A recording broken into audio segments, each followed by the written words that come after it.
বাড়ি নিয়ে এসে বর্ষাকে উচিত শিক্ষা দিল বর্ষার বাবা। হ্যাঁ বন্ধুরা, এমনটাই দেখা যাবে। তাই সম্পূর্ণ জানতে ভিডিওটিতে লাইক দিয়ে চ্যানেলটি সাবস্ক্রাইব করে দেখতে থাকুন। গল্পের শুরুতেই দেখা যাবে মিঠিল কমলিনীকে বলে, বাবা কাকিমা, তোমাকে তো আজকে খুব সুন্দর লাগছে। তখন কমলিনী মন খারাপ করে দাঁড়িয়ে থাকে আর বলে, থাক মিঠিল, এসব কথা বলার কোনো দরকার নেই। তখন মিঠিল বলে, কেন কাকিমা, কি হয়েছে? তখন কুর্চি বলে, আর কি হবে, ওই যে মা প্রতিবারের মতো বৌদি ভাইকে যা নয় তা বলে শুনিয়েছে। তখন মিঠিল বলে, আচ্ছা ঠাম্মি, তুমি আজকের দিনেও কাকিমাকে এসব কথা বলেছো? তখন ঠাম্মি বলে, হ্যাঁ, এখন তুই এসেছিস, এবার আমাকে বল বল, তুইও কতগুলো কথা শোনা। তখন মিঠিল বলে, না না ঠাম্মি, আমি তোমাকে কিছুই বলবো না, তবে কাকিমাকে আমি একটা কথা বলবো। কাকিমা, তুমি কিন্তু এরকম ভাবেই থাকবে, তোমাকে কিন্তু খুব সুন্দর লাগছে, বুঝতে পেরেছো? তখন ঠাম্মি বলে, হ্যাঁ, সবকিছু ভুলে গিয়ে, আমার ছেলেকে ভুলে গিয়ে এরকম সাজগোজ করেই থাকো। তখন মিঠি বলে, কেন ঠাম্মি, কেন এসব কথাগুলো বলছো? মায়ের কি দোষ এখানে? আমি মাকে সাজিয়ে দিয়েছি, আর আমার মাকে না আমরা এরকম দেখতেই পছন্দ করি। তখন ঠাম্মি বলে, হ্যাঁ, এখন তো সব দোষ আমার হয়ে গেছে, তাই না? ঠিক আছে, আমি হাত জোড় করে তোদের কাছে ক্ষমা চাইছি, আমি যাব না। তখন কমলিনী বলে, মা প্লিজ, আপনি এরকম করবেন না। আপনি না গেলে যে আমিও যেতে পারবো না সেটা ভালো করেই জানেন। না আপনি আমার সঙ্গে রাগ করে থাকতে পারবেন, না আমি আপনার সঙ্গে রাগ করে থাকতে পারবো। সেই তো আমরা একসঙ্গেই থাকবো মা। তাহলে কেন এসব কথাগুলো বলছেন বলুন তো? কেন বলছেন? তখন ঠাম্মি বলে, না বৌমা, আমি তো তোমাকে অনেক কথা শোনাই, তাই না? আর তাছাড়া তুমি অ্যাওয়ার্ডটা এনে তো বাড়িতেই নিয়ে আসবে, তখন না হয় দেখে নেব। তখন কমলিনী বলে, না মা, আপনি না গেলে যে আমিও যেতে পারবো না সেটা আপনি ভালো করেই জানেন। আর আজকে না হয় আমি একটু এই যে গুজগাজ করেই আছি, তাতে এরকম করার কি আছে মা? চলুন না, চলুন। আপনি না গেলে কি আমার ভালো লাগবে? আর আজকে আমার এমন বড় একটা দিনে আপনি না গিয়ে থাকতে পারবেন? তারপরে ঠাম্মি কমলিনীকে বলে, বৌমা, সেই দলিলখানা নিয়েছো এই বাড়ির? তখন কমলিনী বলে, হ্যাঁ মা, আপনার ব্যাগের মধ্যে রেখে দিয়েছি। তখন ঠাম্মি বলে, বলে দাও তোমার ননদকে, আমি না অতটাও খারাপ নয়, নতুনের বাড়ি নতুনকে দিয়ে দেবো, তারপরে নতুন এ বাড়িতে আসলে কেউ যেন ওকে কিছু না বলতে পারে। ওইদিকে দেখা যাবে বর্ষার বাবা বর্ষার উপর প্রচন্ড রেগে যায় আর বলে, এত কিছু করে বসে আছো আর আমাকে কিচ্ছু জানানোর প্রয়োজন মনে করনি? আমি কিচ্ছু জানি না? মেয়ে মেয়ে এত কিছু করার সাহস পেলো কি করে? তখন বর্ষার মা বলে, আমি কি এত কিছু জানতাম নাকি? আর তাছাড়া আমি কি করেছি? তখন বর্ষার বাবা বলে, একদম চুপ, কেউ কোনো কথা বলবে না। তখন বর্ষা বলে, বাবা এসব মিথ্যে কথা। তখন বর্ষার বাবা বলে, তুমি না একদম কথাই বলবে না, মিথ্যে কথা বলছো? সব সত্যি, আমাকে না তুমি এগুলো বুঝাতে এসো না, বুঝতে পেরেছো? তখন বর্ষার মা বলে, দেখো, তুমিও তো জানতে, আর তাছাড়া মেয়ে যে 3 দিন বাড়িতে ছিল না, তুমি জানতে না? তখন বর্ষার বাবা বলে, জানতাম, তখন তো তোমরা এই কথা বলেছিলে যে মেয়ে এক্সকার্শনে গেছে, সেটা বলেই তো কাটিয়ে দিয়েছিলে। এখন মেয়ের জন্য আমাকে কত লজ্জায় পড়তে হলো। তখন ঠাম্মি বলে, হ্যাঁ, বর্ষা তো এত বার বেড়েছে না। তারপরে বর্ষার বাবা বলে, যখন 2 দিন পর থেকে মানুষ জিজ্ঞাসা করবে যে মেয়ে এই বাড়িতে এসে কেন আছে, তখন আমরা কি জবাব দেবো, কি জবাব দেবো?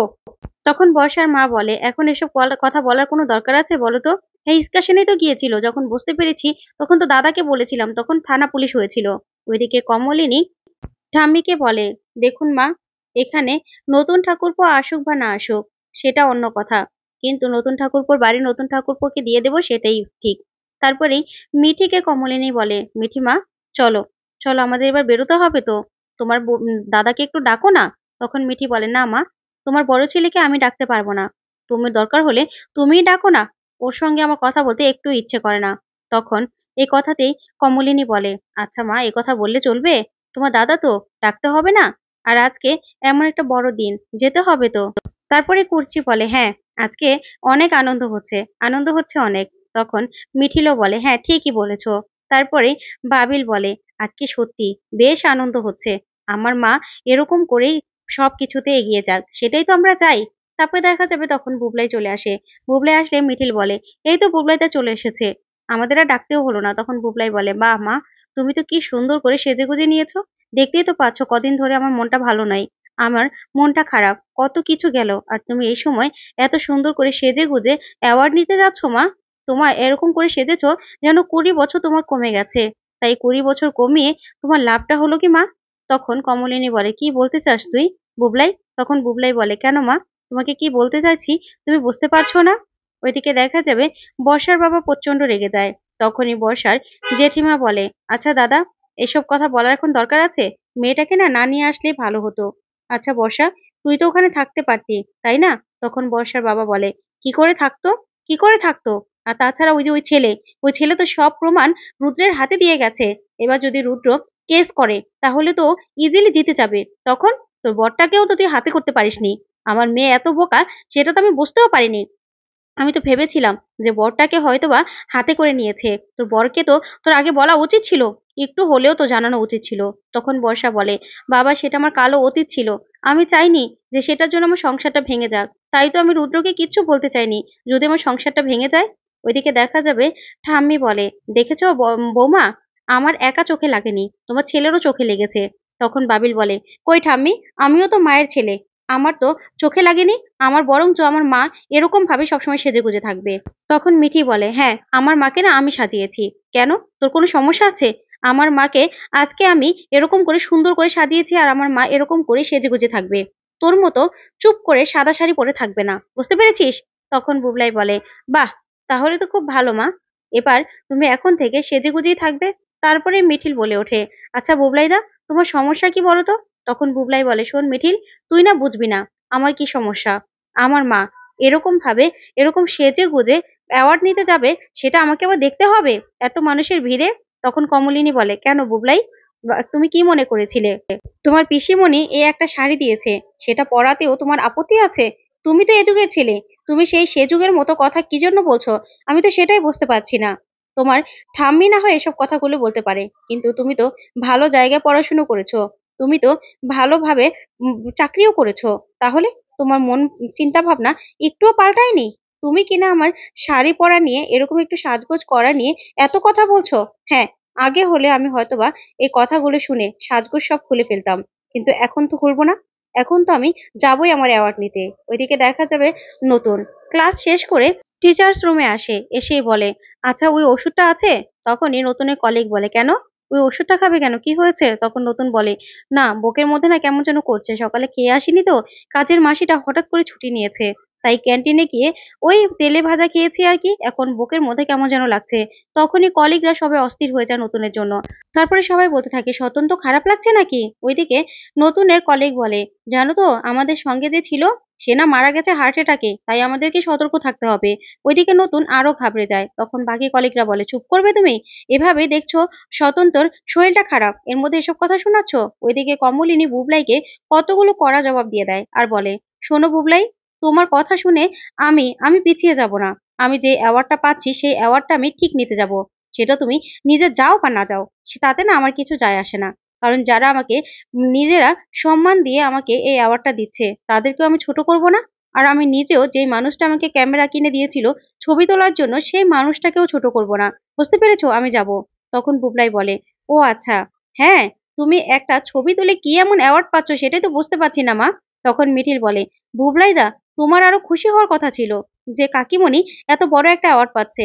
আর তাছাড়া তাছাড়া তুমি না ইঞ্জিনিয়ার, তুমি না ভালো স্কুলে পড়াশোনা করেছো, তোমার মন মানসিকতা এত নিচু কেন? নিচু কেন? আসলে তোমার ভিতরে না ছোট মন মানসিকতা গুলো আগেই ছিল, বর্ষা দিয়ে আর কি পাল্টে দিয়েছে, তোমার ভিতরে এগুলো আগেই ছিল। তখন বুবলাই চমকে যায়। তখন বাবিল বলে, শোন বর্ধা ভাই, তোর সঙ্গে না কথা বলতেও কেমন যেন লাগে, তবে বৌদি ভাই তোকে একটুও পাল্টায়নি, তুই আসলে আগে থেকেই এরকম ছিলি। তোর হঠাৎ করে রূপটা সবার সামনে বেরিয়ে এসেছে, বুঝতে পেরেছিস? আমার মা যাবে, আমার মাকে আমরা নিয়ে যাব। তখনই ঠাম্মি বলে, কি বৌমা, তোমার বড় ছেলের কথা শুনে কি তুমি যাবে নাকি এখানেই রয়ে যাবে? তখন কমলিনী ব্যাগটা নিয়ে বলে, না মা, আগে হলে হয়তো বা যেতাম না, কিন্তু এখন আমি যাব। ও না গেলেও আমি যাব। তখনই বুবলাই বলে, হ্যাঁ তুমি তো যাবেই, ওই চেনা মানুষগুলোর সঙ্গে দেখা হবে সেই জন্যই, তাই তো? তখন কুচি বলে, বুবলাই, মুখ সামলে কথা বল, কি বলছিস তুই বুঝে বলছিস তো? তখন বুবলাই বলে, আর কি বলবো বলো তো, কি বলবো? হ্যাঁ, উনি তো আবার আগেই গিয়ে বসে থাকবে, তাই তো? তখন কমলিনী বলে, হ্যাঁ বসে থাকবে, তার সঙ্গে আমি দেখা করব। তাতে তোমার কোনো সমস্যা আছে? তোমার তো কোনো সমস্যা থাকার কথা নয়। তখন বুবলাই এই কথা শুনে খুব চমকে যায়, আর অবাক হয়ে কমলিনীর দিকে তাকিয়ে থাকে। আর কমলিনী বলে, শোনো, তুমি যাচ্ছ না বলে আমার কোনো আক্ষেপ নেই, আমার বাকি দুই ছেলে মেয়ে তো যাচ্ছে, তোমাকে আমার দরকার নেই। তোমার মনের মধ্যে যে মায়ের মূর্তিটা আছে সেটা যদি আমার কারণে ভেঙে যায়, আমার এই সাজগোজ করার করার কারণে ভেঙে যায়, তাহলে ভেঙে যাক। তোমার ভিতরে আমি থাকতে চাই না, তোমার মা হয়ে আমি থাকতে চাই না বুবলাই। তুমি আমাকে মা বলো না। তখন এই কথা শুনে বুবলাই অবাক হয়ে তাকিয়ে থাকে। ওইদিকে দেখা যাবে বর্ষার বাবা বর্ষাকে বলে, এবার তো ফিরিয়ে দিল, এবার এবার কি করবে? তখন বর্ষা ওর মাকে বলে, মা আমি কি করতাম বলো তো, আমার কি দোষ? তখন ঠাম্মি বলে, তোমার দোষ নেই, তুমি বড্ড বার বেড়েছিলে। তুমি কি কম বেড়েছিলে? তোমার কি দরকার ছিল অন্য একটা ছেলের সঙ্গে ৩ রাত গিয়ে থাকার? তখনই বর্ষার মা বলে, তোমাকে না নিয়ে এসে ভুল করেছি। তখন বর্ষার কাকিমণি বলে, হ্যাঁ, তোকে না নিয়ে আসলেই ভালো হতো। তখন বর্ষার মা বলে, ওর থাকলে ওখানে মাথা উঁচু করে থাকা দরকার ছিল। দেখতাম রুদ্র কি করে। তখনই বর্ষার বাবা বলে, যেভাবে অপমান করলো, এর মধ্যেও কি মেয়েটাকে রেখে আসা যায়? কি করে রেখে আসা যায়? রুদ্র তো বলল যে দরকার হলে ও খরপোশ দিয়ে দেবে। তারপরেও আমাদের মেয়েকেও বাড়িতে রাখবে না। তারপরেও মেয়েটাকে ওখানে কি করে ফেলে রেখে আসতাম? তখন বর্ষার জেঠিমা বলে, হ্যাঁ, ওই বাড়িতে যা কাণ্ড সব চলছে, ওই তো বর্ষার শাশুড়ি, সে কিনা নিজের স্বামীর বন্ধুর বাড়িতে একসঙ্গে থাকছে। আবার এদিকে কিনা ওই যে ওই ছেলেটার গার্লফ্রেন্ড যখন তখন বাড়িতে চলে আসছে। ওই বাড়ির নিজেদের চরিত্রই ঠিক নেই, তারা কিনা আবার আমাদের বাড়ির মেয়ের চরিত্রের কথা বলে। সেই কত আগের একটা কথা নিয়ে মেয়েটাকে শাস্তি দিল, এটা কি হলো?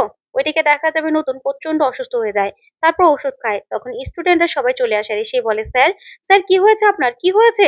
তখন নতুন ফোনটা ধরতে গিয়েও সঙ্গে সঙ্গে অজ্ঞান হয়ে যায়। তো বন্ধুরা, আজকের আপডেটটি তোমাদের কাছে কেমন লাগলো অবশ্যই কমেন্ট করে জানাতে ভুলবে না। পরবর্তী আপডেট পেতে চ্যানেলটি সাবস্ক্রাইব করবে। ধন্যবাদ।